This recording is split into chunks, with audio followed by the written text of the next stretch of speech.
Welcome to Hangar 51 Files, where history's secrets, classified operations, and hidden truths come to light. From Cold War black ops to the future of warfare, from lost artifacts to emerging defense technologies, we investigate the stories buried beneath official narratives. No speculation, no clickbait, just hard-hitting research, expert analysis, and the pursuit of truth. You're now inside the briefing room. Stay sharp, stay curious. This is Hangar 51 Files. The Cold War. It defined a global struggle, primarily ideological, but always shadowed by the potential for nuclear conflict.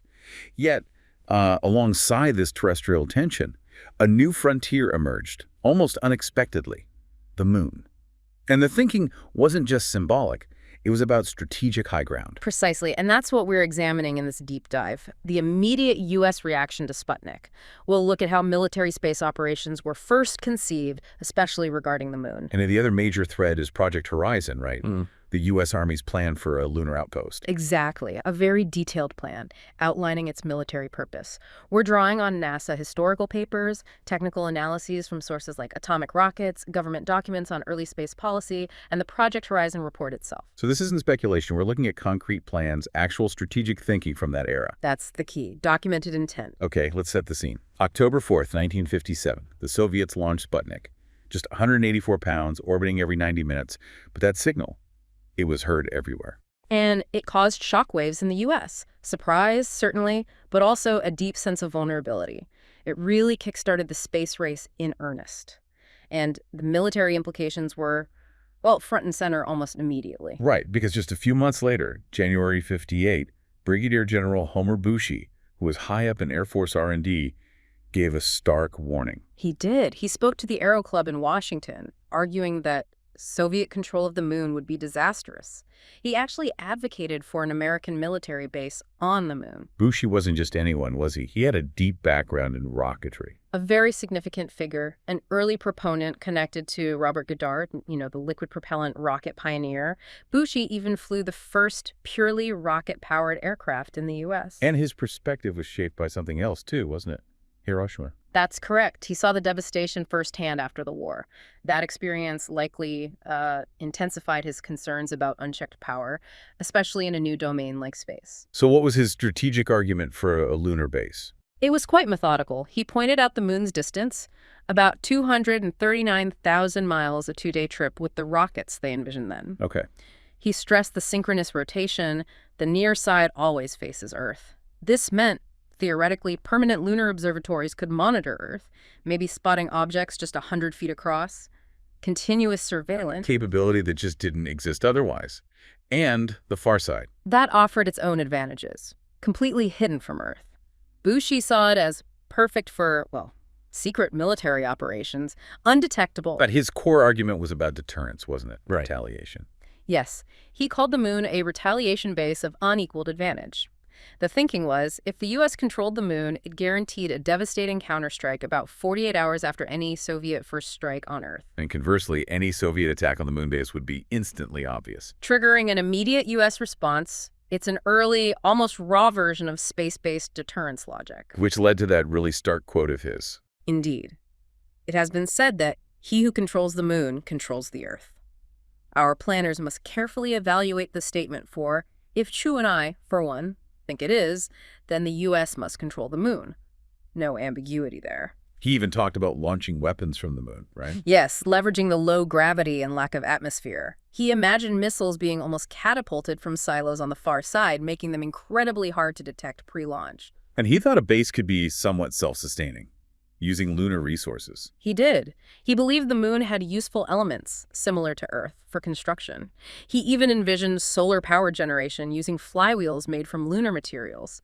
Quite forward-thinking for the time. Though he did mention an alternative, an International Commission for Peaceful Use, which Secretary Dulles suggested. Right, that path was also being considered. And eventually, the Outer Space Treaty of 1967 prohibited military bases on the moon. But in 58-59, military planners were definitely working through the strategic possibilities, even as Eisenhower leaned towards civilian agency NASA. Which raises that internal debate question. How strong was the military push versus the civilian push? Well, Eisenhower clearly favored the civilian route for public-facing programs, But military interest was already well established. Remember, back in 1954, the Air Force was ordered to develop satellite reconnaissance capability. That was the WS-117L program. The beginning of American spy satellites.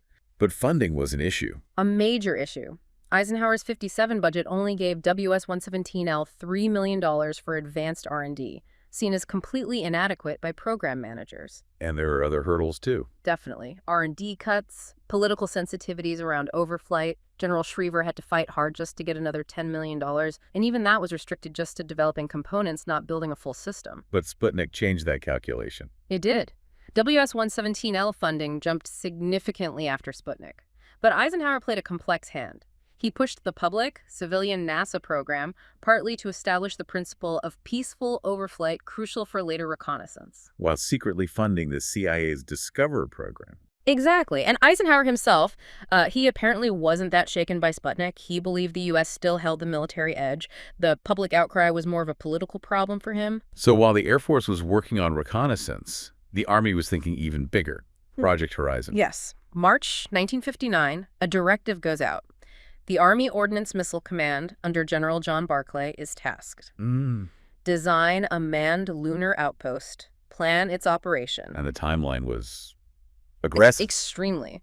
They were looking at feasibility for an outpost by late 1966, initial manned landings starting in spring 1965. The stated goal was clear. Be first. Establish a permanent presence to secure military and peaceful options. The political weight was seen as huge, wasn't it? More than just satellites. Far more significant, in their view. The Horizon Report talks about establishing proprietary rights derived from first occupancy. There was a sense of inevitability that the U.S. was, as the report put it, caught in a stream and had to proceed. And they were clear-eyed about the difficulties, the lunar environment. Oh, yes. Near vacuum, 1/6 gravity, that strange short horizon, the temperature extremes plus 248 Fahrenheit down to minus 202. Even below the surface, a constant minus 40 Fahrenheit at the equator. Huge engineering challenges. Everything sent there would need custom design. Everything. And the personnel plan was demanding too. An initial 2-man crew, then a 9-man construction team, building up to a 12-man permanent outpost. They projected sending 42 people by the end of '67, all needing extensive cross-training. How were they planning to get everything and everyone there? Using the Saturn rockets, Saturn I and the planned Saturn II, they looked at both direct landings and Earth orbit rendezvous. The orbital approach was designed to soft land 48,000 pounds. Enough for a pre-built Earth return vehicle, which is critical. They'd need a dedicated launch site, too. Yes, the report recommended an equatorial site Brazil or Christmas Island were possibilities for payload advantages. They calculated needing 8 launch pads to keep up the pace. And the base itself, what would it look like? They envisioned cylindrical, tank-like modules, buried under at least 3 feet of lunar soil for radiation and temperature shielding. Buried, right. That makes sense. The initial 9-man advance party was expected to get basic quarters operational within about 15 to 30 days.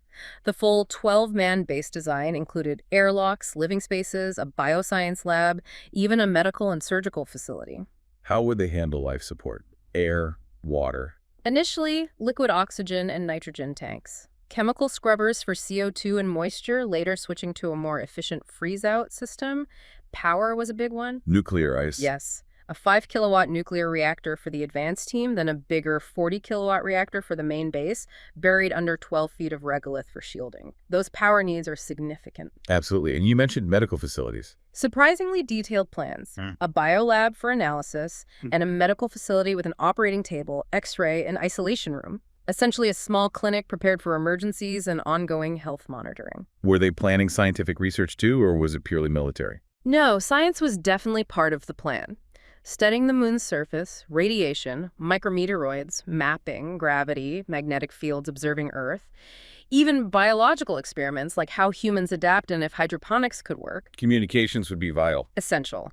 They planned a dedicated Earth-based complex, more tracking stations by '62, and even foresaw 24-hour comm satellites by '64. On the moon, radio initially, then wired systems within the base, plus survey equipment and homing devices for cargo and personnel. The price tag must have been enormous. Over $6 billion estimated back then in 1960s dollars just to establish the 12-man base and run it for the first year. A staggering amount. $6 billion. Wow, the justification was that this wasn't just about the moon, but about long-term space capability. Exactly. Building the foundation for future exploration and military missions, it was seen as a necessary investment. So while Horizon focused on the moon base, there was also thinking about weapons in space. Yes. Broader concepts were being explored by both sides. Directed energy weapons, lasers, particle beams were definitely on the conceptual table even then. When did they think those might become feasible? Analysis suggests deployment was seen as possible by the 1980s, maybe 1990s for more advanced systems, but needing huge power sources. That's where ideas like solar power satellites or SPS came in, potentially powering beam weapons. What kinds of space-to-space threats were they considering? A whole range. Lasers, both continuous wave and pulsed, were seen as near to midterm options, anti-satellite missile defense, even orbital blockades. Particle beams, too. Yes, neutral hydrogen beams, considered maybe mid to far term due to the power challenges, but also more conventional things. Orbital interceptors, like space torpedoes or mines with nuclear or conventional warheads, those were seen as near term. Nuclear detonations in space, EMP effect. Right, and electronic warfare uses for SPS power beams or dedicated radio frequency transmitters. Plus, of course, ongoing development of sensors, optical, infrared, radar for reconnaissance. So a real mix of exotic and more familiar weapon concepts adapted for space. What about bases in orbit? LEO and GEO bases were considered midterm possibilities, mainly for shelter and logistics. Interestingly, they looked at chemical and biological weapons in space, but questioned the advantages. And things like satellite inspection or capture. Concepts like a deep space freighter for inspection or even sat-napping were evaluated, but they were seen as pretty risky, potentially escalatory actions. Was there anything concrete that came out of this early weapons thinking? Well, the Zenith Star project was a later attempt, part of SDI, to demonstrate space-based laser missile defense tech. But it got bogged down by budget cuts and the Challenger disaster. So despite all this military planning Project Horizon, weapons concepts, Eisenhower's decision favoring NASA really shifted the direction. It was pivotal. It led directly to the transfer of the Army Ballistic Missile Agency von Braun's team to NASA in 1959. Why was that transfer made? The Defense Department concluded the big Saturn rocket, key to Horizon, didn't have an immediate military use and was just getting too expensive for the military budget alone. Were there turf wars initially between the Army and NASA? Oh, certainly. The Army wanted to keep a major role. The Air Force, though, seemed quicker to recognize the need for cooperation with NASA, even while pursuing its own interests. General White's 1960 memo shows that. Then McNamara came in under Kennedy. Yes, and he pushed hard for efficiency, centralization. That led to cancellations of several Air Force space projects, Dinosaur, the SAINT anti-satellite system, the Skybolt missile, streamlining, eliminating redundancy. But coordination between NASA and DoD continued on human spaceflight. It did. They set up joint committees, like the Manned Spaceflight Policy Committee, to manage collaboration, especially around Apollo and the Air Force's own classified program. The Manned Orbiting Laboratory, MOL. Exactly. MOL is fascinating. Publicly, a research lab. Secretly, under the Keyhole umbrella, it was a reconnaissance platform. It carried the KH-10 Dorian camera system, incredibly high resolution for the time. It shows the military imperative for eyes in space, potentially with humans involved, never really went away. So pulling this all together, the early Cold War saw serious, detailed planning for the moon as military territory. Project Horizon stands out as incredibly ambitious. It really does. And while a military lunar base didn't happen, the strategic thinking, the concepts for space control and weaponry developed back then, they didn't just vanish. They formed a foundation. And we see echoes today. Absolutely. Debates about space weaponization, anti-satellite tech, the strategic value of cislunar space, the region around the Earth and Moon. Much of it connects back to these early calculations, these initial anxieties and ambitions born out of the Sputnik shock. So a final thought for you to consider. How much today's space security strategy, our approach to exploration, is still subtly guided by those early Cold War blueprints?